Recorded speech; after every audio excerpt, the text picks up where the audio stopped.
I'm really questioning my entire life right now. I've gone through a ton of cups, and I don't know. What's going on, and welcome back to the Master of None channel.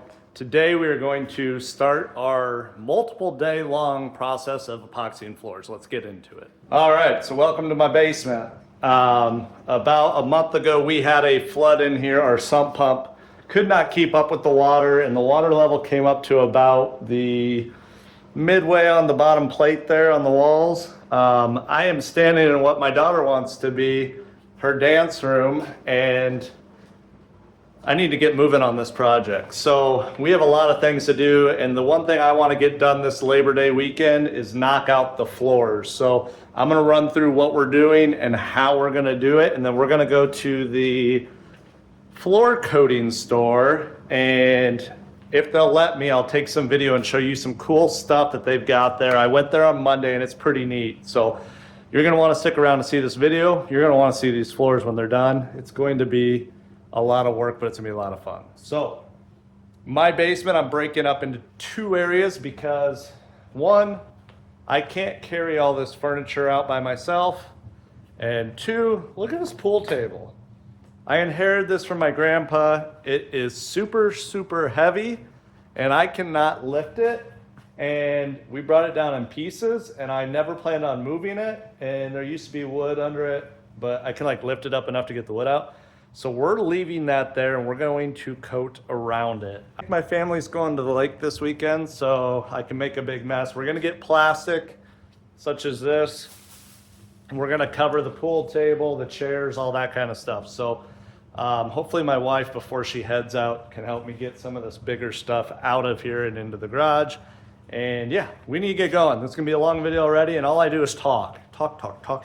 So let's go to the decorative concrete store.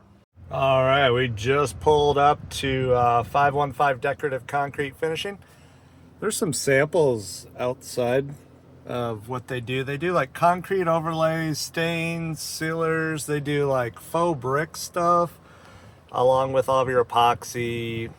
They do rental equipment, levelers, sealers, countertop stuff, all that. So we're gonna go inside and see what they got for us.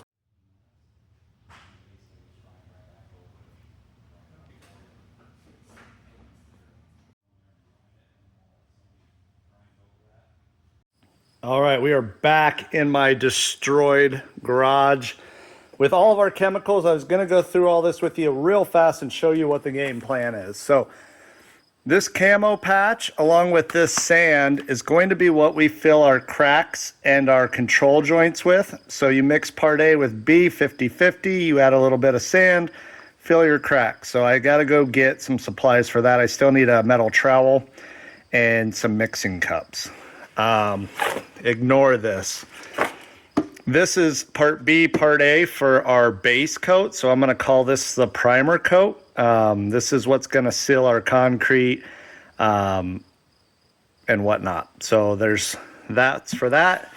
And then you come over here. This is our actual epoxy. So you've got part A, part B, and then you have our additives. So we're using something called Snowdrift. Gives it a metallic pearlescence, and that one of these will go into each container of A, mix it in, and then we'll add B when we're ready to pour it on the floor. And the last container will go to this dark matter, which is what's going to give us our black. So this will be our black veins that we're doing on this floor. So this is everything for the base, or for the crack repair, primer, top coat, or mid coat. This is our top coat. So we went with a gloss, water-based polyurethane. That should give us a really nice glossy finish on our basement floor. There are a few things I need to go pick up before we can start this process. Like I said, the trowel we got to get. I'm going to grab just a handful of 5-gallon buckets just so I have enough for this job. And what else? Mixers. We need mixers we can put on the drill. And I think that's about it. I have all of the tools to apply this coming tomorrow off Amazon. They actually have them all there, which I'm sure you saw, but I didn't know what they had, so I just bought that in case. And I'm gonna use what I ordered. We've got like the spike shoe, squeegees, all that kind of stuff. The other thing I picked up from 515 is this for a rental.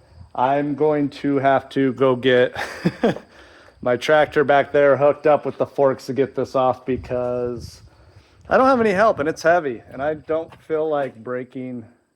Actually, I wonder if I can get it apart. It comes apart. There's two pieces there. I bet I can get it. We're gonna try and get it. Let's try and get it.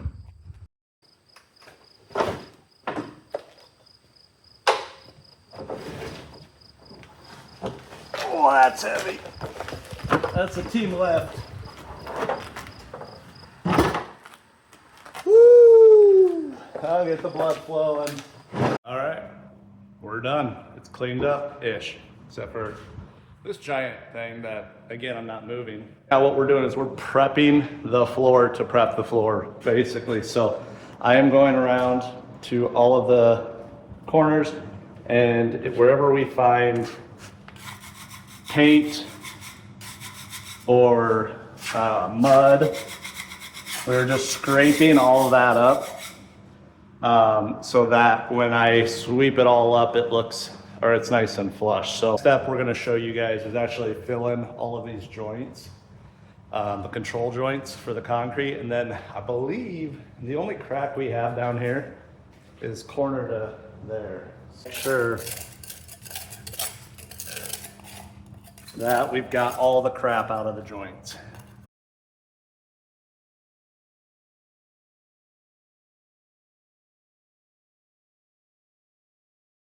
All right, the floors are now all cleaned out as far as the relief lines, all scraped up, whatever.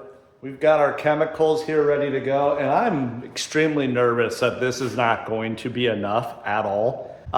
If we end up not having enough, this place is not opening until Tuesday, and it would mess up my plans completely, and we'll have to figure out plan B and go pick up something else that will work. We've got this camo patch, rigid patch grout polymer decorative concrete. So I don't know why they gave me this, to be honest with you. When I researched it, this is more for like if you're polishing your concrete, this will give it a concrete look. They know I was filling joints. So I don't know if they just wanted to mess with me or what, but equal parts A and B. We're gonna put B in. You only have a 5-minute working time. All right. I also was looking for gloves and never found any. So that sucks.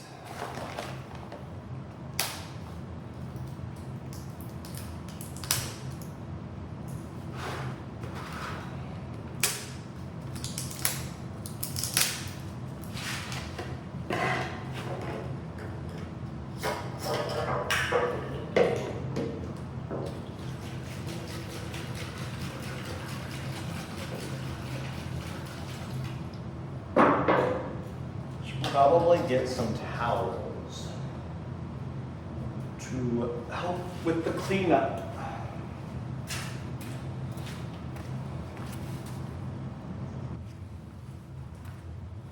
All right, we got some industrial towels ready to go. Get our mixer set up.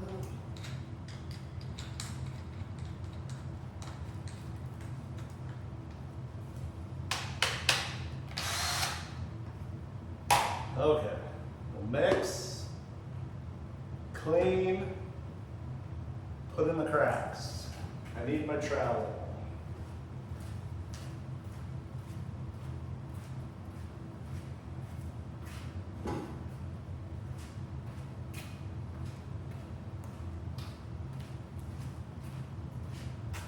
This thing used to have square corners. All right, I really wish I had gloves. Again, they didn't give me like any instructions at all. Because when you buy these professional kits, they just assume you know what you're doing. But they are cheap. What the fuck? There we go.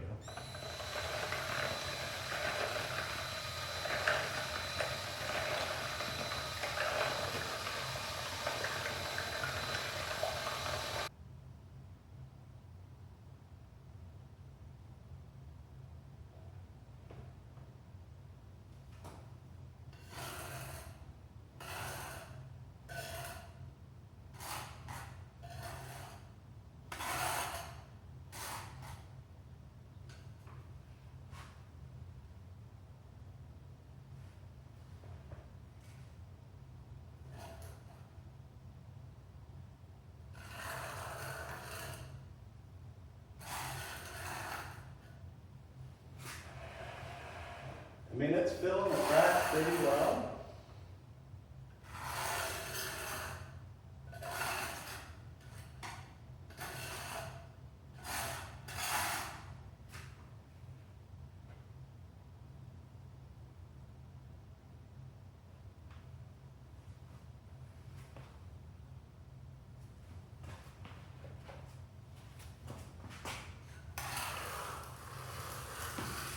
It's definitely getting thicker. It's setting up very quickly.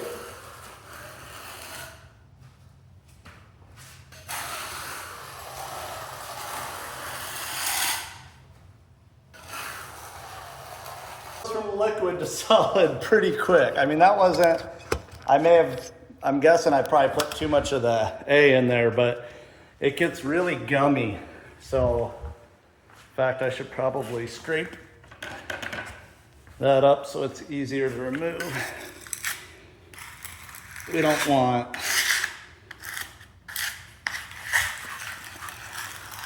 to have to grind a ton of material off. All right, lesson learned. That sucks. Because my wife did buy a bunch of plastic cups.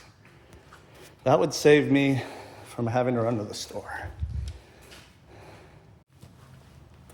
All right, so we have a ton of these little cups. What I'm gonna do is have one cup for each A, B, and pour them the same. Pour them into a third cup. That'll be a one-time use. And pour it down the seams and just keep going through cups till it's done. And hopefully not run out of product.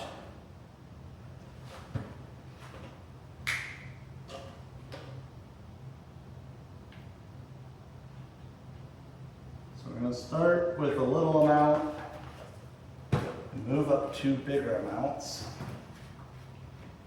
And then I'm not gonna worry about, I don't know. I'll put a little bit of sand in. He says it grinds better with sand.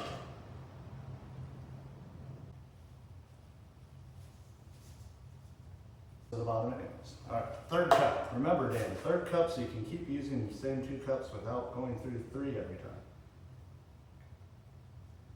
I guess I could have just poured an A into B and got one new one.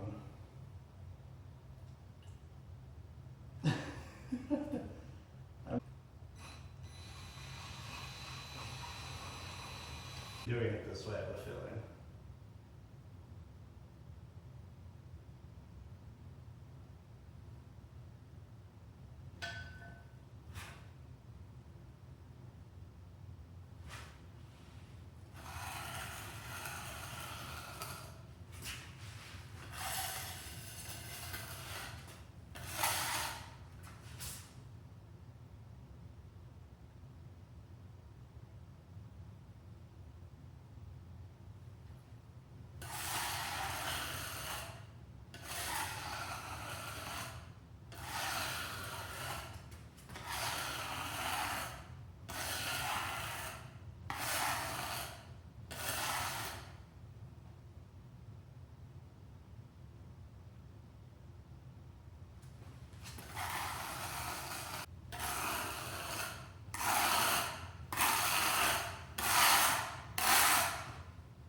I'm really questioning my entire life right now. I've gone through a ton of cups, and I don't know. It's bubbling up. I think it's gonna probably look like crap when I grind it down. So I'm struggling. I think they kind of set me up there. I don't know. I'm not sure that's what I would use. This is messy, it's time consuming, and we're a quarter of the way through and halfway through those gallons. So regardless, I'm gonna have to use something else. I just don't know what yet. So I think we're gonna go back to the drawing board on filling the cracks, which means this entire video is going to take way longer than I anticipated, which is pretty much par for the course with me. So, all right, I've got a thought, which if you know me is super dangerous.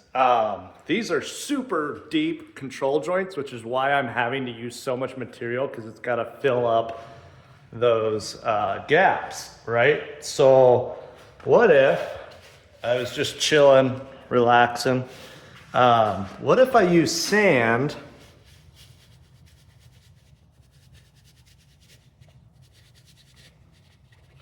to fill them up a little bit?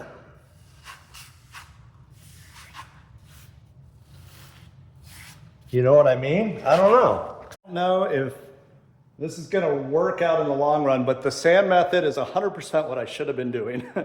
So with very little chemical, I've worked this joint line, that one, under the pool table that way, and then up to here in that whole section. So one, we filled it with sand about halfway up, and two, I'm doing way more accurate pours into the cracks, wasting a lot less material on the sides. So hopefully we get to within enough space where when I do my base coat, it evens everything out, so there's not some dips wherever the cracks are. Again, do it yourself, right? Never done it before, never been trained to do it. We're figuring this out as we go. All right, I'm gonna try and do a close-up here of how we're doing this.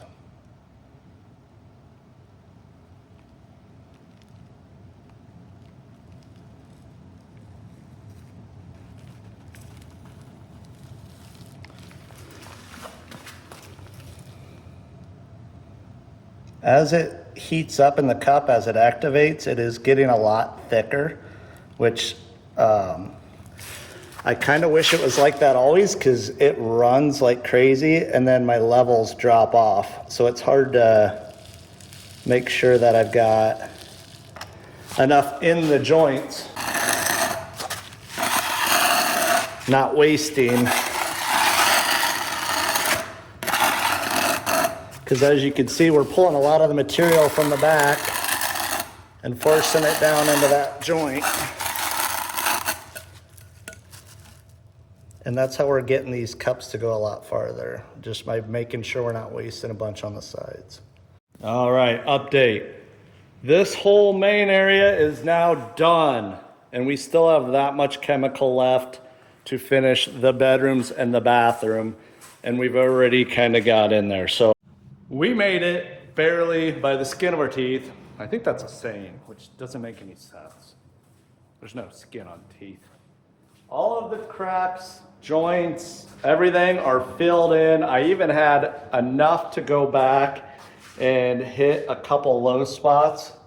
So everything is flowed out. It was 1 gallon of A, 1 gallon of B, and this basement is about 1,466 square feet. So yes, it will work, but had I not filled those joints in with a little sand, it would not have worked. So grinding this floor, I still have to wire in a breaker and a plug for this, because I don't even know where it's at. Is it in here? We might have it. So we've got a plug. I've got some 220 wire in my garage from wiring up things. And then we bought a 40 amp double pole breaker that we're gonna put into our panel to. So we're basically gonna pop a hole in the bottom of this breaker box, run my wire in. So we'll run the 2 hots in the ground, and then the 2 hots over there in the ground. And to do this, I've got to turn off this breaker, because I've seen electricians do it where they don't. I'm not willing to do that, which will kill all the lights in the basement, I believe. I think all the lights are on this breaker for the basement, so I'm just getting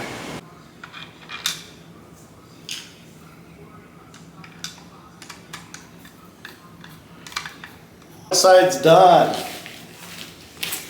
Breaker side.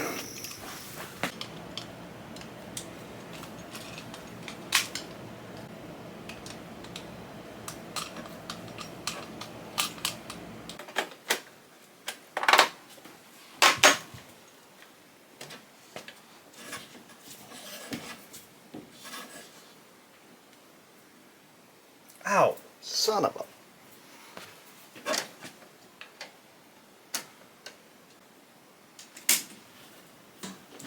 Okay, good. Breaker, 2 hots, ground. Should be good. All right, we are back on the floor project this morning, and I am in so much physical pain, it's not even funny. All of that bending over, kneeling, squatting took a massive toll on my body, and I woke up very, very sore. We've got our plastic up. I just need to drop it, and then over the door, drop it. Finish taping that out, flip on the breaker, and we'll get this thing going. I think we'll flip the breaker on first and make sure everything works. No fire. That's good.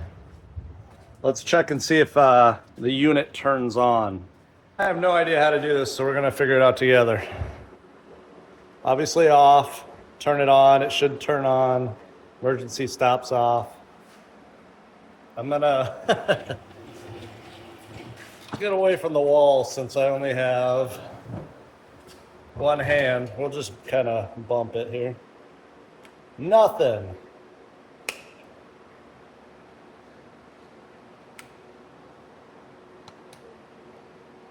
No power. That's not good. That means I did something wrong. Okay, let's figure it out. So like all things that I do, nothing ever seems to go right. I cannot pinpoint where the issue is. I went through all of the cables. The only thing I found not working properly was one ground wasn't seated correctly. But literally tore apart these rental cords, both ends, checked them all, checked mine, checked the breaker again. I don't know what I'm doing wrong. I have no idea. I don't know. I've even popped open the electrical cabinet dealie on this thing and checked the breaker relay dealio, this thing here. Nothing seems out of the ordinary. I don't know. I can't figure it out, and it's driving me nuts, and I can't find my my hot detector dealie that tells you if the wires are hot, so I can check to see where it's stopping. Because if we're getting it all the way to the unit, then it tells me it's a unit. If we're not getting it to the unit, it tells me it's somewhere in the cords. The fun part of living in the country is I know I'm going to drive an hour round trip to go buy one because I can't find mine.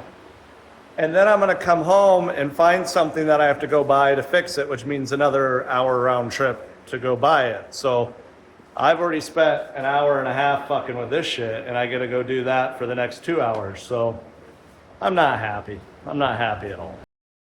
So here we are an hour and a half later. I went and bought a tester. I tracked it from the breaker all the way to the machine. And as you can tell, it's not plugged in right now. It has power all the way into the relay, and then it stops. So, I don't know. I'm not an electrician. I can do very basic stuff. I'm very frustrated right now because I spent a lot of money to have this rental here, and I can't use it. I'm now 2 days behind on the project, and this whole weekend's kind of been a waste. So I'm super frustrated. All I have is a 7-inch grinder, 41 years old and I'm in a lot of pain, and now I have to get on my knees and grind, or wait till Tuesday when they open up so I can take this back and get another one. I mean, what the? So frustrated. All right, I give up. I'm tapping out. This was over an hour's worth of work, and I am like running through the teeth on this thing like crazy, which means I won't have enough to do the border, which is all I really needed that fore end under the pool table. So, all right, guys, so clearly I now have this big grinder finally working. What ended up happening is we were doing this over Labor Day, and I got the unit on the Friday before Labor Day. You saw me struggle, could not get the electrical working. The guy was super nice, came out on Monday on Labor Day, picked it up. We went back to the shop, plugged it in, and it worked. And I was like, what is going on? I could not figure it out. And the only thing I could see different about how they had it wired was that instead of the ground going to ground, their ground went to neutral, but their ground and their neutral were tied together. So I was still very confused. But I brought it back and I did that exact same thing in my box, and it did not work. So then I thought the only thing that I haven't eliminated was the middle plug that went from a 4-prong to a 3-prong. So I rewired my wire with a 3-prong and went or from the 4 to the 3, and it worked. So, not an electrician. I'm sure a lot of you guys saw this and were like, what an idiot. This was an easy fix. But we finally got it going. This is Tuesday. This is sped up, but and I did change my vacuum attachment here. We went to a bigger vacuum attachment, but yeah. This part went fairly quickly. It does take a while for it to grind, but it wasn't too bad overall.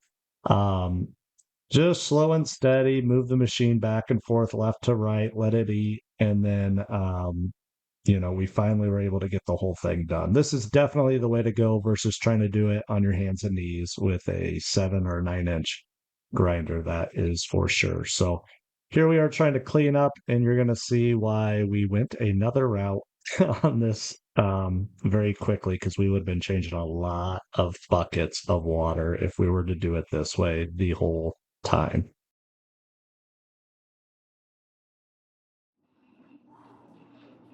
That was a lot of work. We started this project on Friday night, clearing out this whole basement, and it is now Tuesday night because we had a malfunction with a plug, but the floor is completely grinded, vacuumed. So we went through and vacuumed the entire thing out one last time. We went around all of our edges with the hand grinder. The only thing I want to do tonight is we're gonna mop the whole thing out so that the concrete dries. We've just got hot water with a little bit of Dawn, and we're just gonna do a quick pass through to get any loose dust that the vacuum did not get. And then we're gonna have to fill a couple cracks. There's a couple spots where the filler wasn't super deep and it ripped it out. So like here, it ripped it out, and there. This is gonna be covered by trim, so I'm not really worried about it, but there's a couple spots through there. Couple little spots like this where I filled too much sand up, and the sand prevented the filler from going in there. So there's like some holes there. I don't know how much the primer will fill. I don't know if it'll fill it up and make it level or what. So I'm actually gonna probably use some liquid JB Weld, put it in there, and then it only takes a little while to cure up, and then we'll just sand it with a hand sander and vacuum it up and just go from there. So the goal is mop tonight and be ready to coat hopefully tomorrow. So let's get some mopping done. All right, so the mop, well, it's good old-fashioned cleaning it leaves streaks. Obviously there's a ton of dust still on the floor, and we don't want that. So I brought my scrubber from work home. If you don't have one of these, I would recommend renting one. It was not fun to get down the stairs by myself, and it's gonna be even worse to get up. Luckily we have a drain in the basement, so when we're done we can drain it all the way out, and we drained it before we brought it down. Put a hose through the window to fill the reservoir here. And we're gonna, brand new pad on there, brand new red pad. We're gonna go through and do the entire basement with it. We still got the mop to get the edges. Basically this water got dirty after the first section. So, and you can see it didn't even really do that great of a job on the first section. So I think this will be a lot better. It's gonna put a lot of water down, scrub up all of that loose dust, and then suck it up on the backside. So that is what we're gonna do now. It may take 2-3 passes, but it's gonna be a lot better than dumping that about 80 times. So.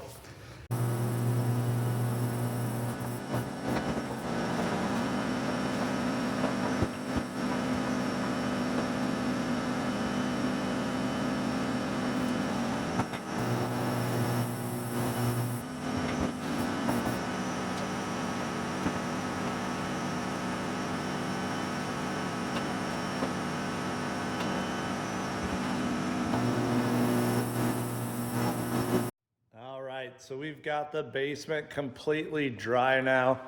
Apparently my plastic came off the TV, so I don't know how that happened. After sitting there for 7 days.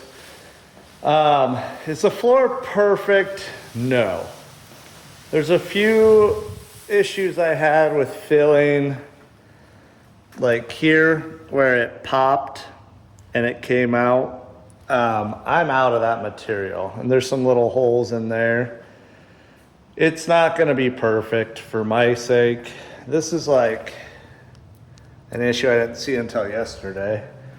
And then this crack had a bunch of spots that came out too. So it's not perfect. If I wasn't beyond over this whole project, I'd probably go back and get some more material, fill all that in a little bit better. But for the basement, it's gonna be fine. We're gonna have a bar area here, so any imperfections will be hidden there. There's gonna be a bunch of throw rugs and couches and all kinds of stuff over here. So none of this really is that big of a deal. The epoxy will fill in some of that a little bit too. So yeah, that's where we're at now. I'm pretty happy with how clean it is. We ran our scrubber around here two times, and then mopped around all the edges 2 times. So did that. I felt a little bit of like rocks and debris on the ground still when I rubbed the floor, so we vacuumed it one more time. And I'm just looking for anything that might still be a big piece of debris, because once you throw this epoxy down, you're gonna find it all, because it'll just roll up in the epoxy and it'll be like a little nub sticking up. So I'm kind of just looking for any little chunks of stuff like that that might cause an issue. And yeah, hopefully this video helped you guys see the process of prepping your floors. Again, total rookie, never done this before, DIY, speaks volumes to the channel, jack of all trades, master of none. I can do about anything, but is it perfect? Rare and far from it. So next video, we will be getting into coating this floor. So if you want to see what that's going to look like after all the hard work we've already put in, make sure to subscribe and follow, and we'll see you over there.